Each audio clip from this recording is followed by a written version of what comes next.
Good afternoon साथियों, नमस्ते, अस्सलाम वालेकुम। आप सभी का स्वागत है आपके अपने यूट्यूब चैनल गवर्निकल विद इंजीनियर सुहेल में। तो हमने जैसा कल आपको बताया था कि हम कल ग्रामीण विकास या ग्राम समाज की आज हम वीडियो डालेंगे। तो आज हम आपको वहीं लेकर आए हैं उसी पे चर्चा करने के लिए, उसी की वीडियो बनाने के लिए, ग्राम समाज व विकास की फर्स्ट वीडियो क्लास नंबर 1।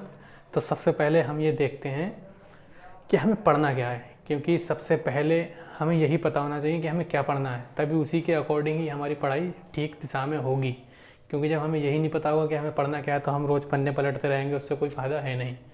क्योंकि आपको ऐसा लगेगा कि पन्ने पलट रहे हैं, खाली पढ़ा है नहीं मतलब का। तो इसलिए पहले ये देखते हैं हम लोग कि हमें पढ़ना रियल में पढ़ना क्या है। तो हमारे कुछ ये चैप्टर होंगे सबसे पहले हमें देखना होगा कि उत्तर प्रदेश का परिचय। मैंने बताया था कि आपको उत्तर प्रदेश का लगभग 60% इसका वेटेज है, इसमें मतलब 60% लगभग उत्तर प्रदेश ही आना है इसमें, ग्राम समाज व विकास में। तो उत्तर प्रदेश के परिचय में जैसे हम लोग क्या देखेंगे कि उत्तर प्रदेश में हमारे कितना ज़िला हैं या मंडल हैं या फिर ब्लॉक, ये चीज़ें हम देखेंगे उत्तर प्रदेश में जब हम लोग उत्तर प्रदेश का परिचय पढ़ेंगे। उसके बाद हमारी उत्तर प्रदेश की जनसंख्या चैप्टर हम लोग पढ़ेंगे। फिर उसके बाद हम पढ़ेंगे उद्योग, जिसमें हमारे मिल वगैरह होती है ना, जो मिल वगैरह में जैसे कालीन उद्योग होता है, बहुत से उद्योग हैं, चमड़ा उद्योग है कानपुर में, ठीक है। ऐसे ही नृत्य में हम लोग देखेंगे शास्त्रीय नृत्य या लोक नृत्य, ये हम लोग सब नृत्य में पढ़ेंगे। जैसे हमारा लोक नृत्य या शास्त्रीय नृत्य, ये लोग हम नृत्य में पढ़ेंगे। उसके बाद हमारी कृषि व जलवायु, मतलब सिंचाई के लिए कैसे कौन सी फसल कब लगानी चाहिए, रबी खरीफ, सही है, वो सब इसमें हम पढ़ेंगे कृषि व जलवायु में। उसके बाद हम राज्य सरकार की योजनाएं, केंद्र सरकार की योजनाएं। उसके बाद हम भूमि संबंधी, जैसे भूमि की पैमाइश हम लोग करते हैं, जैसे हेक्टेयर है, बीघा है, बिस्वा है, ये सब चीज़ें मतलब जिसमें हम भूमि को नापते हैं, मापन करते हैं, तो हम इसमें पढ़ेंगे भूमि संबंधी में पढ़ेंगे हम ये सब चीज़ें, ठीक है। उसके बाद हम पढ़ेंगे पंचायती राज्य, फिर हमारा वन संबंधी, उसके बाद हमारा पशुपालन। तो कुछ ये इस प्रकार का आपका सिलेबस रहना है ग्राम समाज में विकास के लिए, ठीक है। तो मैं थोड़ा साइड से हो जा रहा हूँ, आप लोग चाहो तो इसका स्क्रीनशॉट ले सकते हो, या इसको चाहो तो उतार सकते हो, स्क्रीनशॉट आप इसका ले सकते हो। तो आप स्क्रीनशॉट ले लीजिए इसका।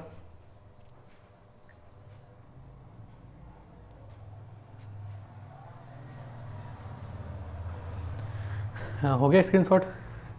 तो आज हम लोग जो शुरुआत करेंगे, तो हम शुरुआत करेंगे आज केंद्र सरकार की योजनाएं। क्योंकि मैंने अभी जो पेपर देखा है लेखपाल का प्रीवियस ईयर का, तो उसमें योजनाओं से बहुत क्वेश्चन बने हैं। तो इसलिए सबसे पहले हम केंद्र सरकार की योजनाएं, क्योंकि अगर हम ये चैप्टर पहले कर लेते हैं तो जब तक हमारा एग्ज़ाम होगा तब तक हम इसको कम से कम 10-15 बार रिवीजन कर चुके होंगे, तो इसको भूलने की कोई गुंजाइश नहीं होगी। तो सबसे पहले हम शुरुआत करेंगे केंद्र सरकार की योजनाएँ। तो मैं इसको थोड़ा साफ कर देता हूँ।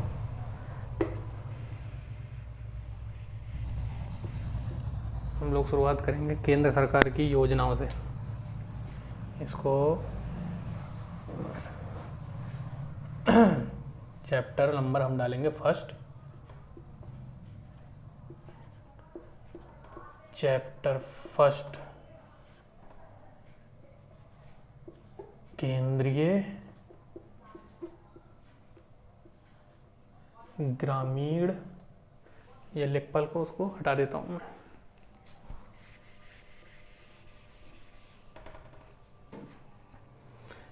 केंद्रीय ग्रामीण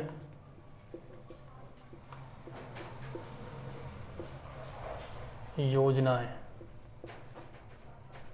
बस पढ़ते रहो आप, सब हो जाएगा, उसकी टेंशन मत लेना आप बिल्कुल। पीडीएफ वगैरह सब दूंगा मैं आपको बना के खुद अपने हाथों से। केंद्रीय ग्रामीण योजनाएं, तो सबसे पहली हम योजना ले लेते हैं प्रधानमंत्री सुरक्षा बीमा योजना। सबसे पहली योजना हमारी आती है प्रधानमंत्री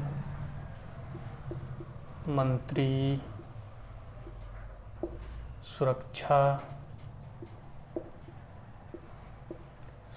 बीमा योजना। योजनाओं से बहुत क्वेश्चन बनेंगे मेरे दोस्त, जिनकी ये बहुत अच्छे से तैयार करनी है हम लोगों को। प्रधानमंत्री सुरक्षा बीमा योजना, तो हम लोग देखते हैं इसके बारे में, पढ़ते हैं। प्रधानमंत्री सुरक्षा बीमा योजना, या इसको ऐसे भी आ जाता है एग्जाम में लिखा हुआ, प्रधानमंत्री सुरक्षा बीमा योजना। ठीक है, तो चलिए शुरुआत करते हैं इसकी, प्रधानमंत्री सुरक्षा बीमा योजना। तो अगर इसको हम देखें तो इसकी हमारी शुरुआत कब हुई थी? इसकी जो शुरुआत हुई थी आपकी प्रधानमंत्री सुरक्षा बीमा योजना की, इसकी शुरुआत हुई थी 9 मई 2015 में इसकी शुरुआत हुई थी, प्रधानमंत्री सुरक्षा बीमा योजना की आपकी। तो इसमें हमारे जो लाभार्थी हैं वो कौन होंगे, या जिनके लिए होगी, कितने साल से कितने साल तक के लिए होंगे लाभार्थी? तो हमारे इसमें जो लाभार्थी होंगे वो हमारे 18 से 70 वर्ष तक के लोग, जिनका बैंक अकाउंट होगा। लिख देता हूँ मैं, सही, आप लोग भी लिख लेना इसको, जब अपने हाथों से लिखोगे तभी आपको याद होगा। जिनका बैंक अकाउंट या फिर खाता होगा, ये लाभ उन लोगों को मिलेगा। तो इसमें जो हमारी राशि रखी गई है, जो हम लोगों को मतलब देनी है इसमें प्रधानमंत्री सुरक्षा बीमा योजना में, तो राशि हम लोगों को देनी है 12 रुपये प्रति वर्ष देनी है, मतलब हमें जमा करनी है।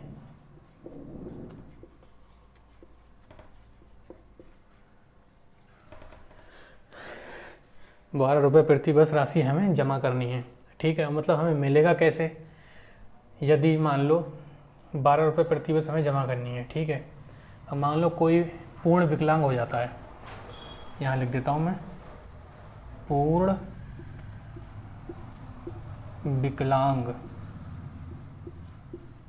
यदि कोई पूर्ण विकलांग या फिर किसी की मृत्यु हो जाती है, तो उसके परिवार को 2 लाख रुपए की राशि, 2 लाख रुपए की राशि दी जाएगी। यदि कोई पूर्ण विकलांग हो जाता है, बिल्कुल कुछ नहीं कर सकता, या फिर मृत्यु हो जाती है, राशि मिलेगी उसके परिवार को। ठीक है, अगर कोई पूर्ण विकलांग या किसी की मृत्यु हो जाती है तो उसको 2 लाख रुपए की राशि मिलेगी उसके परिवार को। अगर कोई मान लो आंशिक विकलांग हो जाता है, मतलब कोई अंश उसका, अंश मतलब अंग उसका कोई विकलांग हो जाता है, मतलब आंशिक विकलांग, पूर्ण विकलांग ना होता है, केवल आंशिक विकलांग होता है, तो उसके परिवार को या उसको 1 लाख रुपए की राशि, 1 लाख रुपए की राशि मिलेगी। अगर कोई मिस्टेक हो लिखने में यार तो कोई ठीक कर लेना आप। अगर कोई आंशिक विकलांग हो जाता है तो उसको परिवार को 1 लाख रुपए की राशि मिलेगी। अब इसकी अवधि कितनी है, मतलब हमें जो बीमा वगैरह है, हमारा इंश्योरेंस वगैरह है, इसकी अवधि हमारी कितनी होगी? इसकी हमारी होगी इसकी अवधि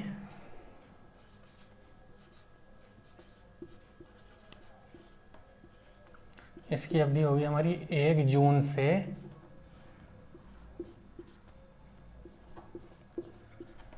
31 मई तक इसकी अवधि होगी हमारी।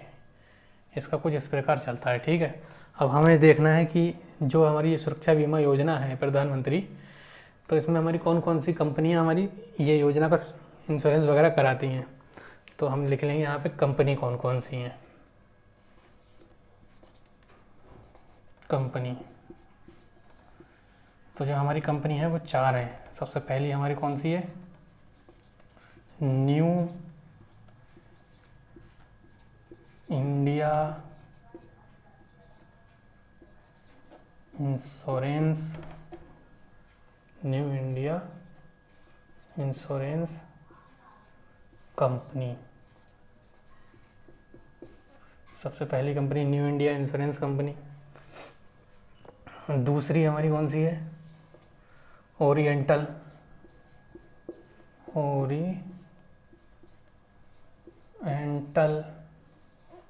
इंश्योरेंस, ओरिएंटल इंश्योरेंस कंपनी दूसरी हमारी।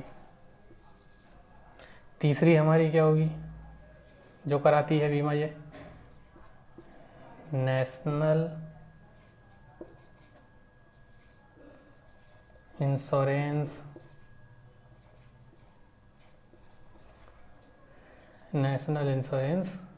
कंपनी। और जो चौथी है हमारी लास्ट, वो है हमारी यूनाइटेड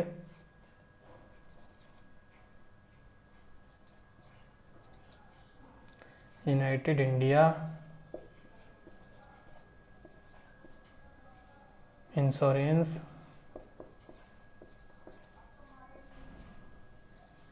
कंपनी, जो हमारी चौथी है।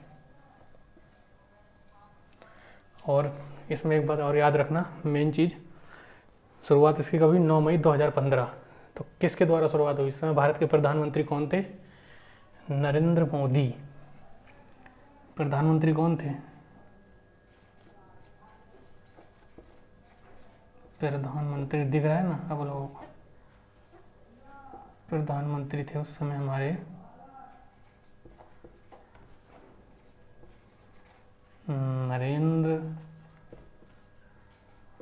मोदी। तो ये हमारी पहली योजना प्रधानमंत्री सुरक्षा बीमा योजना। इसको आप लोग बस कुछ नहीं, एक बार ये सुन लो ध्यान से बस मेरी। इसकी शुरुआत कब हुई? 9 मई 2015। लाभार्थी मतलब किनको लाभ मिलेगा? 18 से 70 वर्ष तक के जो लोग हैं जिनका बैंक अकाउंट होगा उनको ये लाभ मिलेगा।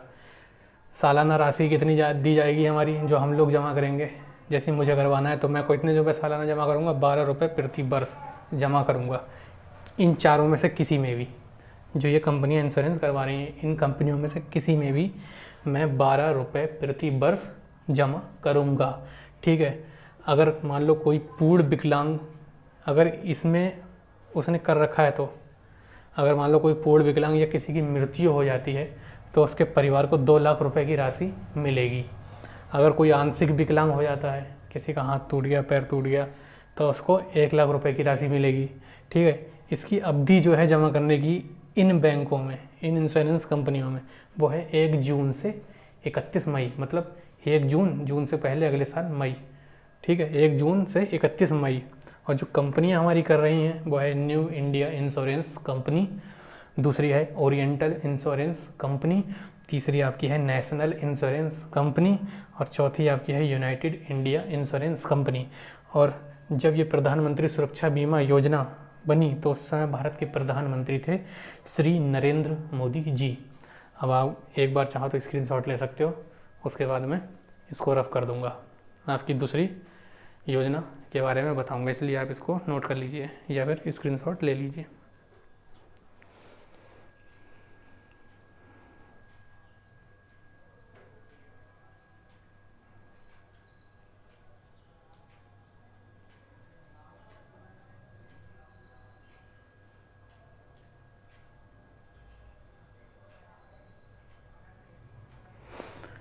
लिखिए, जल्दी लिखिए या नोट कर लीजिए, जो भी करना है जल्दी कीजिए, फिर अगली हम योजना की तरफ बढ़ेंगे।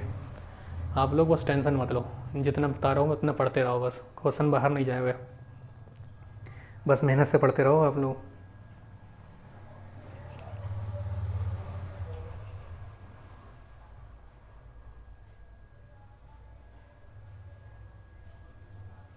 रफ कर दूँ मैं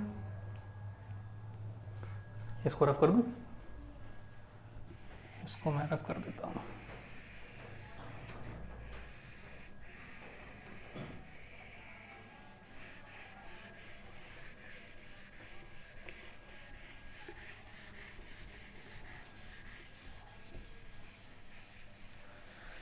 बस मेहनत से पढ़ते रहो आप लोग, इस बार लेखपाल भर्ती निकल जाएगी, टेंशन मत लो बिल्कुल भी। लेखपाल तो बनना ही है इस बार। 5200 भर्ती हैं यार, एक सीट चाहिए आप लोगों को, है नहीं? तो 5200 भर्ती में एक सीट मिल जाना चाहिए आपको। अब दूसरी हमारी योजना है कस्तूरबा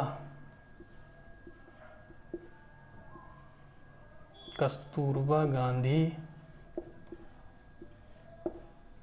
बालिका विद्यालय या कस्तूरबा गांधी बालिका विद्यालय योजना भी कह सकते हो आप इसको।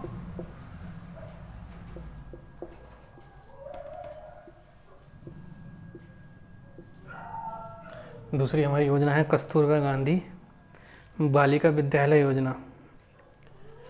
बालिका विद्यालय भी कर लो इसको, पूरा कर लो ना, आप लोग कहीं कंफ्यूज हो जाओ।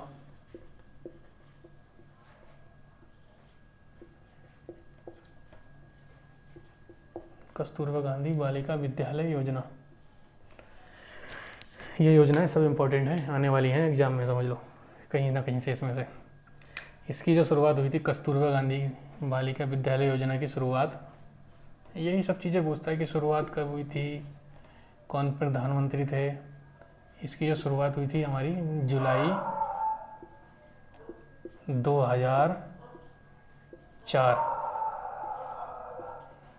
इसकी शुरुआत हुई थी हमारी जुलाई 2004। और ये किन महिलाओं के लिए थी? ये महिलाओं से संबंधित है, इधर याद रखना, बालिका लिखा है मैंने। किन महिलाओं से संबंधित थी ये? जो हमारी SC ST या OBC वर्ग की महिलाएं जो थी हमारी, ये उनसे संबंधित है। SC ST और OBC वर्ग की महिलाओं से संबंधित है।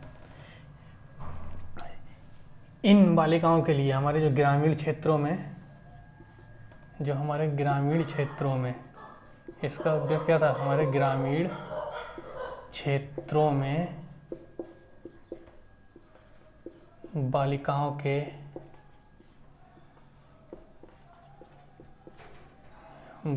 के खाने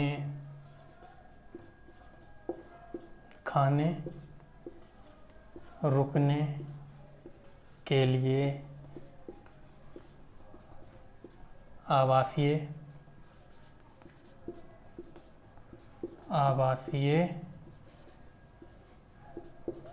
विद्यालय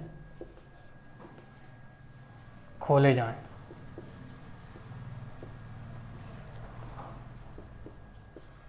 कहाँ? ग्रामीण क्षेत्रों में। ये विद्यालय कहाँ खोले जाएंगे? आवासीय विद्यालय हमारे कहाँ खोलेंगे? ग्रामीण क्षेत्रों में। यहाँ लिख दिया है मैंने, ठीक है? इसको चाहो तो अंडरलाइन कर सकते हो। आवासीय विद्यालय, जिसे मैं अंडरलाइन करूँ आपको वो याद रखना है बस। ग्रामीण क्षेत्रों में बालिकाओं के खाने रुकने के लिए आवासीय विद्यालय खोले जाएं, ठीक है?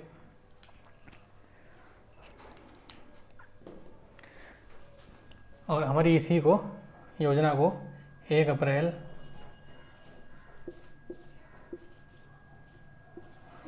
2007 में इस योजना को, हमारी कस्तूरबा गांधी बालिका विद्यालय योजना को हमारी 1 अप्रैल 2007 को सर्व शिक्षा अभियान के साथ जोड़ दिया गया।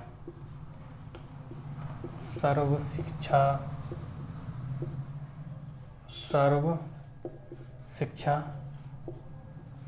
अभियान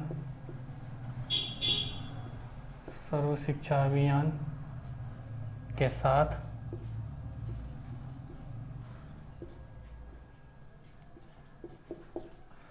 जोड़ा गया।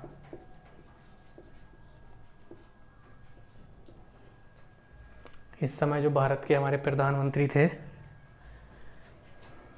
2004 में, जुलाई 2004 से, तो भारत के प्रधानमंत्री कौन थे?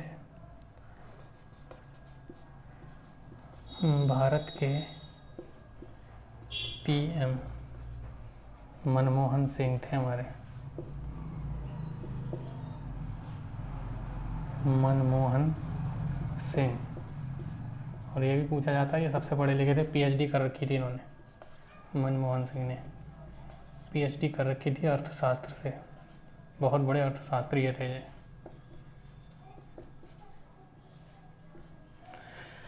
तो इसमें इतना ही है, ज़्यादा कुछ है नहीं इसमें योजना में। कस्तूरबा गांधी बालिका विद्यालय योजना, इसकी शुरुआत, बस ये मेन चीज़ याद रखनी, शुरुआत जुलाई 2004 में हुई थी।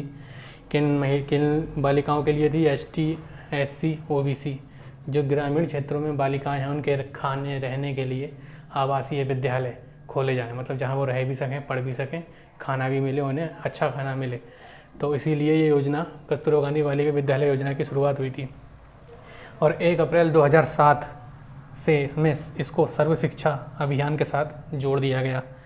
उस समय भारत के प्रधानमंत्री 2004 के टाइम मनमोहन सिंह थे, जो हमारे सबसे ज़्यादा पढ़े हुए थे। ये क्वेश्चन आ सकता है, आया है, सबसे ज़्यादा पढ़े हुए प्रधानमंत्री मनमोहन सिंह। PhD की थी इन्होंने, अर्थशास्त्री थे ये बहुत बड़े। तो इसका आप स्क्रीनशॉट ले लो या लिख लो आप इसको।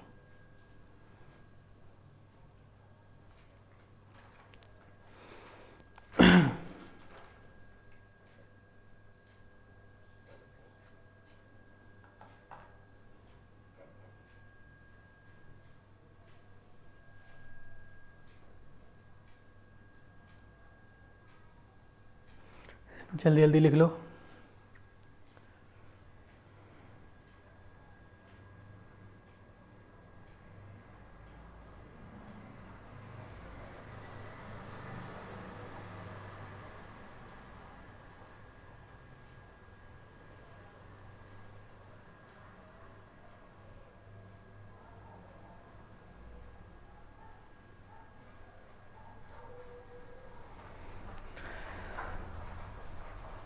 तो साथियों, आज हम यहीं तक करते हैं अपनी क्लास। आप ध्यान से इन सब चीज़ों को देखना। और अभी, क्योंकि मैंने अभी बताया है कि केंद्र सरकार की योजनाएं हम पढ़ेंगे, लगभग हमारे 4 से 5 क्लास में हमारी केंद्र सरकार की योजनाएं ख़त्म हो जाएंगी। ठीक है, आप इसको लिख लो। कल इससे आगे हम कंटिन्यू करेंगे। चैनल को लाइक और सब्सक्राइब ज़रूर करो दोस्तों। अगर कुछ करना है तो मेहनत करना स्टार्ट कर दो। कल मिलते हैं। ख्याल रखिएगा अपना, खुश रहिएगा और सेफ रहिएगा, घर पे रहिएगा। धन्यवाद।